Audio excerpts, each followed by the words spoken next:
Hey guys, ఎలా ఉన్నారు? Last month Venkata వాళ్ళ అన్నయ్య పెళ్లి కోసం తిరుపతికి వచ్చేసి ఫుల్ గా ఎంజాయ్ చేసాము. కానీ ఏదో ఒక చిన్న వెలితి తిరుపతికి వచ్చి ఆ వెంకటేశ్వర స్వామి దర్శనం చేసుకోలేదేంట్రా అని. అందుకే అన్ని అరేంజ్మెంట్స్ చేసుకుని తిరుపతికి ప్లాన్ చేసేసాము. Before day Alipiri bus stop దగ్గర ఉన్న భూదేవి కాంప్లెక్స్ లో శ్రీవారి మెట్ టోకెన్ తీసేసుకున్నాము. మన స్లాట్ ఆఫ్టర్నూన్ 3కి వచ్చేసింది. ఇంకా మార్నింగ్ 10 కి శ్రీవారి మెట్ వచ్చేసి కౌంటర్ లో లగేజ్ ఇచ్చేసాము. మొదటి మెట్టు దగ్గర దండం పెట్టుకుని ఇంకా స్టార్ట్ అయిపోయాం అనమాట.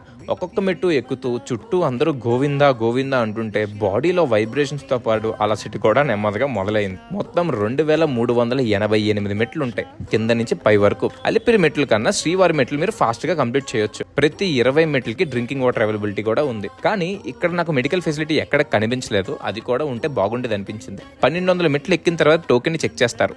అప్పటికే ఫుల్ గా అలిసిపోయాం. కానీ దగ్గర అవుతున్న కొద్దీ మాలో ఉత్సాహం బాగా పెరిగింది అనమాట. ఫైనల్లీ మేమైతే 2 hours లో శ్రీవారి మెట్టు కంప్లీట్ చేసేసాం. ఇంకా లగేజ్ తీసుకుని కోనేటిలో స్నానం చేసి వరాహస్వామి దర్శనం చేసేసుకుని వెంగబాంబలో భోజనం చేసి దర్శనానికి వెళ్ళిపోయాం. సబ్స్క్రైబ్ చేసుకోండి, నెక్స్ట్ ఏం జరిగిందో చెప్పేస్తాను.